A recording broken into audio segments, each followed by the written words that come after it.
በአሰቃቂ ትራፊክ አደጋዎች በቅርቡ የተጋቡ ሙሽሮችን ጨምሮ የበርካታ ሰዎች ሕይወት ማለፉ ተነግሯል። የ20/80 እና የ40/60 የጋራ መኖሪያ ቤት ተመዝጋቢዎችን በተመለከተ በማህበራዊ ትስስር ገጾች የሚዘዋወሩ መረጃዎች ሐሰተኛ መሆናቸው ተገልጿል። በሺዎች የሚቆጠሩ ነጋዴዎች ፍቃድ መሰረዛቸው ተገልጿል።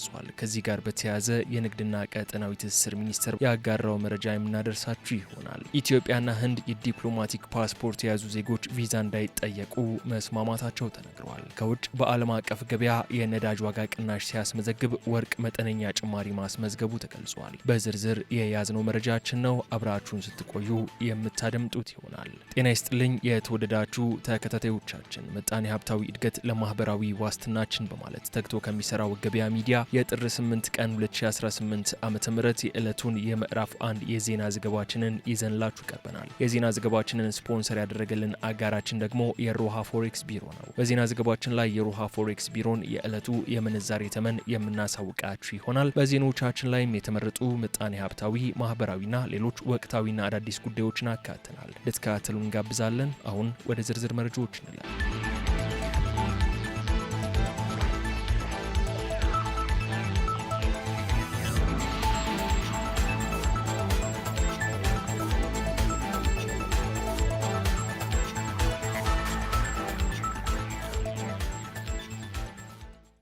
በ6 ወራት ውስጥ ከ2000 በላይ ነጋዴዎች ፍቃድ መሰረዛቸው ተገለጸ። ባለፉት 6 ወራት ውስጥ ብቻ በተለያዩ ምክንያት 2007 ነጋዴዎች ፍቃድ መሰረዛቸውን የንግድና ቀጠናዊ ትስስር ሚኒስቴር አስታውቋል። ሚኒስትሩ በማህበራዊ ድረገጹ ባጋራው መረጃ መሰረት ከ2011 እስከ 2018 ዓ.ም 98799 የሚሆኑ ነጋዴዎች የንግድ ፍቃዳቸውን መልሰዋል ወይንም ወደ ሌላ የስራ መስክ ተሸጋግሯል ብለዋል። ይህም 2 በመቶ የሆኑት ብቻ ፍቃድ የሰረዙ መሆናቸውን ያመላክታል የተባለ ሲሆን በአጠቃላይ 4,670,000 በላይ ነጋዴዎች በአክቲቭ ንግድ ፍቃድ ውስጥ እንደሚገኙ ተገልጿል። በተጨማሪም በበጀት ዓመት 6 ወራት ብቻ 371818 አዳዲስ ነጋዴዎች አዲስ የንግድ ፍቃድ አውጥተው ወደ ስራ ገብቷል ያለው ሚኒስቴሩ የነጋዴው ቁጥርና ኢኮኖሚያዊ አስተዋጽኦ በብዙ እጥፍ ያደገ ብቻ ሳይሆን የሀገሪቱን የገቢ መሰብሰብ አቅም በእጅጉ ያሳደገ መሆኑን ገልጿል። ባለፉት 7 ዓመታት የፌዴራል ንግድ ፍቃድ የመለሱ 12892 ነጋዴዎች መሆናቸውንም ጠቅሶ ይህም ሁኔታ ነጋዴዎች እንደ ገበያው ሁኔታና እንደ ፍላጎታቸው የንግድ አቅጣጫቸውን የሚቀይሩበት ተፈጥሯዊ የገበያ እንቅስቃሴ እንደሚያመለክት ማስፈሩን ገበያ ሚዲያ ተመልክቷል።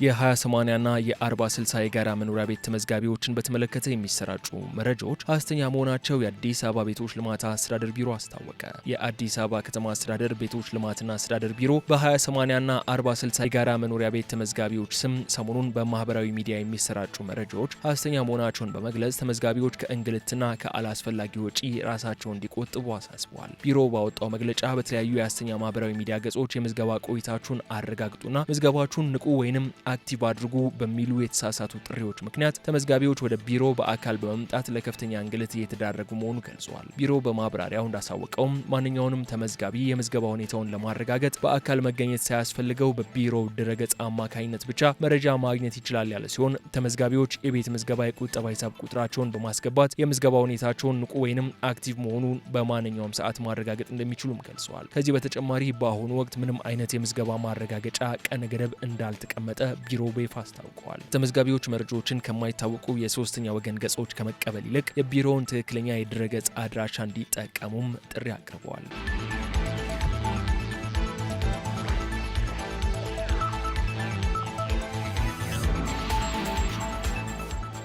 ለጤና አደገኛ የሆነና ከበቆሎ ጋር ተቀላቅሎ የተፈጨ 23 ኩንታል ለምግብነት የሚውል እርድ ተያዘ። በጅማ ከተማ ለጤና አደገኛ የሆነና ከበቆሎ ጋር ተቀላቅሎ የተፈጨ 23 ኩንታል የምግብ እርድ በቁጥጥር ስር መዋሉን የኢትዮጵያ ምግብና መድኃኒት ባለስልጣን ጅማ ቅርንጫፍ ጽሕፈት ቤት አስታውቋል። ከፊታችን የሚከበረውን የጥምቀት በዓል ምክንያት በማድረግ በጅማ ቅርንጫፍ ጽሕፈት ቤት አማካኝነት በከተማዋ በሚገኙ ወፍጮ ቤቶች የቅቤና የማር መሸጫዎች ላይ የቁጥጥር ስራ መከናወኑን ባለስልጣኑ ገልጿል። በዚህም በአንድ ወፍጮ ቤት ውስጥ ከበቆሎ ጋር ተቀላቅሎ የተፈጨ የፈጨ 23 ኩንታል የምግብ እርድ ምርት መገኘቱ የተገለጸ ሲሆን ግምታዊ ዋጋውም ከ345 ሺህ ብር በላይ እንደሆነ ጽሕፈት ቤቱ አብራርቷል። ይህ ለጤና አደገኛ የሆነ ምርት ለገበያ ተሰራጭቶ በህብረተሰቡ ላይ ጉዳት ሳያደርስ በቁጥጥር ስር ሊውል መቻሉም የተገለጸ ሲሆን ባለስልጣኑ በተለይም በበዓላት ወቅት መሰል ህገወጥ ተግባራት ሊበራከቱ እንደሚችሉ በመገንዘብ ቁጥጥሩን አጠናክሮ እንደሚቀጥል ጠቁመዋል። በተያያዘም ባለስልጣኑ ህብረተሰቡ የሚገዛቸውን የምግብ ምርቶች ጥራትና ደህንነት በጥንቃቄ እንዲመረምር ማሳሰቡን ገበያ ሚዲያ ከይፋዊ የባለስልጣኑ ድረገጽ ተመልክቷል።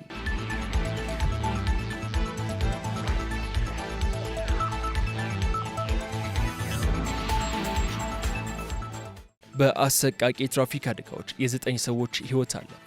ትላንት ጥር 7 እና ዛሬ ጥር 8 ቀን 2018 ዓ.ም ንጋት ላይ ባጋጠሙ ሁለት አደጋዎች በቅርቡ የተጋቡ ሙሽሮችን ጨምሮ የ9 ሰዎች ህይወት ማለፉ ተነግሯል። በደቡብ ኢትዮጵያ ክልል ጋሞ ዞን ቦሮዳ ወረዳ ጭላሼ ደንባ ተብሎ በሚጠራው ቀበሌ ትላንት ጥር 7 ቀን 2018 ዓ.ም በደረሰ የትራፊክ አደጋ የ5 ሰዎች ህይወት ማለፉን የአካባቢው ፖሊስ አስታውቋል። የቦሮዳ ወረዳ ፖሊስ አዛዥ ረዳት ኢንስፔክተር አብርሃም አየለ እንደገለጹት አደጋው የተከሰተው የሰሌዳ ቁጥሩ ኮድ 313227 አዲስ አበባ የሆነን ክፍት የጭነት አይሱዙ ተሽከርካሪ ለቅሶ ደርሰው የሚመለሱ ከ30 በላይ ሰዎችን አሳፍሮ በመጓዝ ላይ ያለ ነው። እንደ ፖሊስ መረጃ ከሆነ ተሽከርካሪው ዳገት እየወጣ ባለበት ወቅት የፍሬን ስርዓቱ ከቁጥጥር ውጭ ሆኗል። በዚህም ምክንያት መኪናው ወደ ኋላ በመመለስ ትራፕ በማድረግ በአቅራቢያው ከነበረ ሌላ ተሽከርካሪ ጋር በመጋጨቱ አደጋው ሊከሰት ችሏል። በአደጋው ሳቢያም 5 ሰዎች ወዲያውኑ ህይወታቸው ሲያልፍ በ7 ሰዎች ላይ ከባድ ጉዳት፣ በ24 ሰዎች ላይ ደግሞ ቀላል ጉዳት መድረሱ ተዘግቧል። ጉዳት የደረሰባቸው ተሳፋሪዎች በአሁኑ ወቅት ወደ ተለያዩ የሕክምና ተቋማት ተወስደው አስፈላጊው ሕክምና የተደረገላቸው የሚገኝ ሲሆን መጠነኛ ጉዳት የደረሰበት የመኪናው አሽከርካሪ በቁጥጥር ስር ውሎ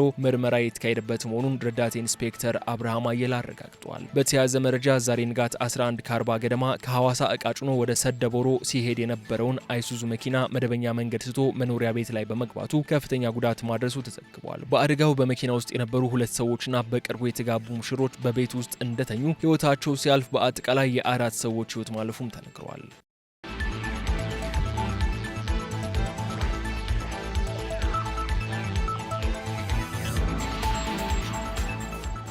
ኢትዮጵያና ህንድ የዲፕሎማቲክ ፓስፖርት የያዙ ዜጎች ቪዛ እንዳይጠየቁ ተስማሙ።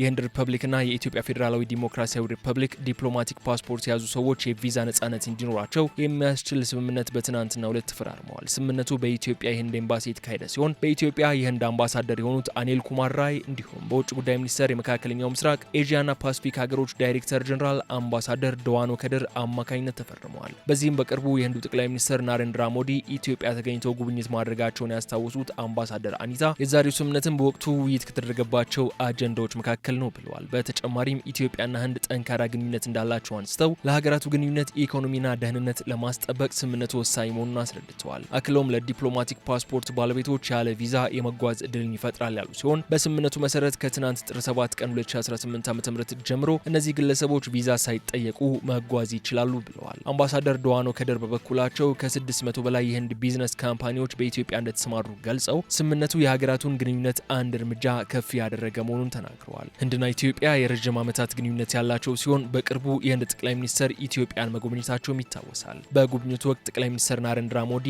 እንዲሁም የኢትዮጵያው ጠቅላይ ሚኒስትር ዶክተር አብይ አህመድ የሁለቱን ሀገራት የሁለትዮሽ ግንኙነት ወደ ስትራቴጂካዊ አጋርነት ደረጃ ማሳደጋቸው አይዘነጋም።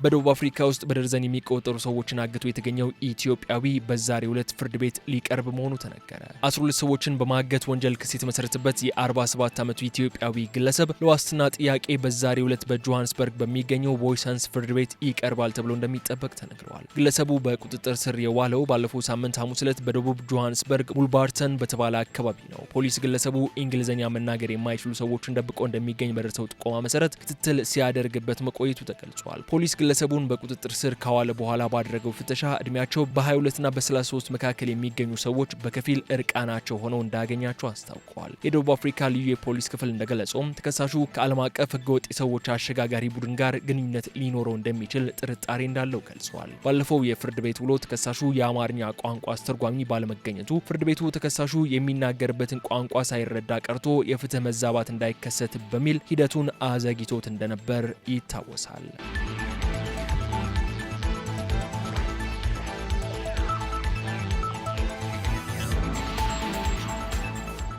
የተከበራችሁ ተከታታዮቻችን የሀገር ውስጥ ጉዳዮቻችን እዚህ ጋር አብቅቷል። አሁን ከባህር ማዶና ከአፍሪካ የመረጃ ምንጮቻችን ወዳገኘናቸው ዘገባዎች እናመራለን። በቅድሚያም በሶማሊያና በዩናይትድ አረብ ኤምሬቶች መካከል ያለው ዲፕሎማሲያዊ ግንኙነት ለከፋ ውጥረት መዳረጉ ተገለጸ። የሶማሊያ ፌዴራል መንግስት ከዩናይትድ አረብ ኤምሬቶች ጋር የነበረውን የወደብ ልማትና የጸጥታ ስምምነት ሙሉ በሙሉ መሰረዙን ተከትሎ በሁለቱ ሀገራት መካከል ያለው ዲፕሎማሲያዊ ግንኙነት ከመቼውም ጊዜ በላይ ወደ ከፋ ደረጃ መሸጋገሩ ተገልጿል። ለግንኙነቱ መሻከር እንደ ዋነኛ ምክንያት የተጠቀሰው እስራኤል ለሶማሊላንድ የሰጠችውን የሀገርነት እውቅና ተከትሎ የተፈጠረውን ቀውስ ሲሆን ሶማሊያ የሀገሪቱን ሉዓላዊነት የሚጥሱ እንቅስቃሴዎች በኤምሬቶች በኩል እየተከናወኑ ነው በሚል ያቀረበችው ክስ ውጥረቱን አባብሶታል። በተለይም የየመን ተገንጣይ ቡድን መሪ የሆኑት አይድሩስ አልዙባይዲ የሶማሊያን የአየር ክልልና የአየር ማረፊያዎችን በመጠቀም ወደ አቡዳቢ እንዲጓዙ መደረጉ በሞቃዲሾ በኩል ከፍተኛ ቁጣን ቀስቅሷል። የሶማሊያ የውጭ ጉዳይ ሚኒስትር ዴኤታ አሊ ኦማር ለጉዳዩ በሰጡት ምላሽ የሶማሊያን የአየር ክልል በመጠቀም በህገወጥ የሚፈለግን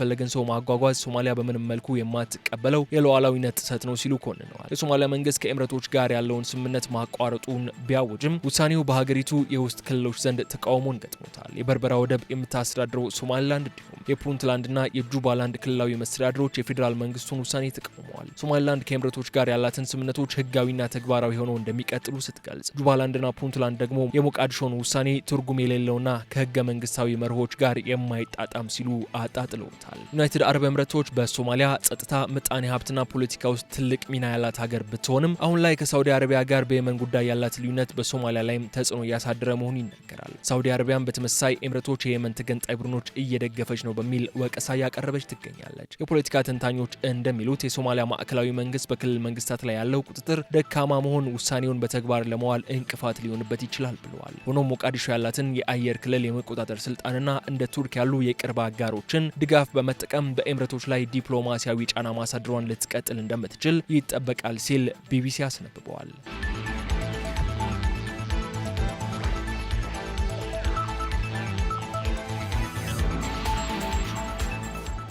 በመጨረሻም ትራምፕ በኢራን ላይ ያላቸውን አቋም ማለዘባቸው በዓለም የነዳጅ ገበያ ላይ ቅናሽን አስከትሏል። የአሜሪካው ፕሬዝዳንት ዶናልድ ትራምፕ በኢራን ላይ ሊሰነዝሩት የነበረውን ወታደራዊ እርምጃ ሊተዉት እንደሚችሉ ፍንጭ መስጠታቸውን ተከትሎ ለቀናት ንሮ የነበረውን የዓለም የነዳጅ ዋጋ ከፍተኛ ቅናሽ ማሳየቱ ተገልጿል። ፕሬዝዳንቱ በዋይት ሀውስ በሰጡት መግለጫ በኢራን እስላማዊ ሪፐብሊክ ላይ ቀደም ሲል የነበራቸውን ጠንካራ ወታደራዊ አቋም አለዝበዋል። ትራምፕ በንግግራቸው ኢራን ዜጎቿን በሞት መቅጣት ማቆሟን ሰምተናል ካሉ በኋላ በአሁኑ ወቅት ጥቃት የመፈጸም እቅድ የለንም ሲሉም ተደምጠዋል። የፕሬዝዳንቱ መግለጫን ተከትሎ የዓለም የነዳጅ ገበያ ፈጣን ምላሽ የሰጠ ሲሆን ላለፉት ቀናት በአንድ በርሜል $67 የነበረው የድፍድፍ ነዳጅ ዋጋ ቅናሽ በማሳየት ወደ $64 ዝቅ ብሏል። በሌላ በኩል የኢኮኖሚ ዋስትና ተደርጎ የሚወሰደው የወርቅ ዋጋ የ0.4 በመቶ መጠነኛ ጭማሪ በማሳየት በአውንስ $4600 ሆኖ ተመዝግቧል። ፕሬዝዳንት ትራምፕ ቀደም ሲል በኢራን ላይ በጣም ጠንከር ያለ እርምጃ እንደሚወስዱ በተደጋጋሚ ሲዝቱ የቆዩ ቢሆንም አሁን ግን ሁኔታዎችን በትኩረት እየተከታተሉ መሆናቸውን በመግለጽ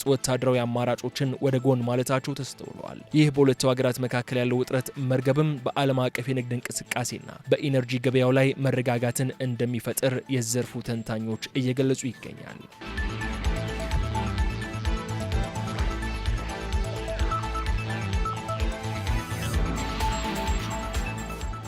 የተወደዳችሁ ተከታታዮቻችን የዕለቱን የምዕራፍ 1 የዜና ዘገባችንን የተከታተላችሁትን ይመስላል። አሁን ደግሞ የሮሃ ፎሬክስ ቢሮን የዕለቱን የውጭ ምንዛሪ ተመን የምንነግራችሁ ይሆናል። ሮሃ የፎሬክስ ቢሮ በዛሬው ዕለት አንዱን የአሜሪካ ዶላር 178 ብር ከ23 ሳንቲም በመግዛት 181 ብር ከ79 ሳንቲም ሽጧል። አንዱን የታላቋን ብሪታንያ ፓውንድ ስተርሊንግ 230 ብር ከ20 ሳንቲም ተገዝቶ 234 ብር ከ80 ሳንቲም ተሽጧል። አንዱን ዩሮ 202 ብር ከ02 ሳንቲም ተገዝቶ 206 ብር ከ06 ሳንቲም ተሽጧል። አንዱን የስዊስ ፍራንክ 217 ብር ከ77 ሳንቲም ተገዝቶ 222 ብር ከ12 ሳንቲም ተሽጧል። አንዱን የደቡብ አፍሪካ ራንድ 9 ብር ከ61 ሳንቲም ተገዝቶ 9 ብር ከ80 ሳንቲም ተሽጧል። አንዱን የአረብ ኤምሬትስ ድርሃም 47 ብር ከ74 ሳንቲም ተገዝቶ 48 ብር ከ69 ሳንቲም ሲሸጥ አንዱን የአውስትራሊያ ዶላር ደግሞ 105 ብር ከ45 ሳንቲም ተገዝቶ 107 ብር ከ55 ሳንቲም ተሽጧል። አንዱን የሳውዲ አረቢያ ሪያል 47 ብር ከ20 ሳንቲም ተገዝቶ 48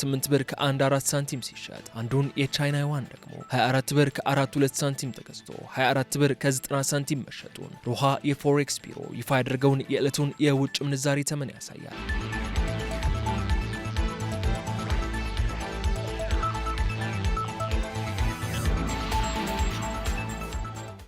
የተከበራችሁ የገበያ ሚዲያ ተከታታዮቻችን ለጥር 8 ቀን 2018 ዓ.ም ቀን ምዕራፍ 1 የተዘጋጁ የዜና ዘገባዎቻችን እነዚህ እስካሁን ስትከታተሏቸው የቆያችሁትን ይመስሉ ነበር። በቀጣይ በሌሎች ጉዳዮች መልሰን እስክንገናኝ ድረስ መልካሙን ሁሉ ለእናንተ ተመኘን። ሰላም።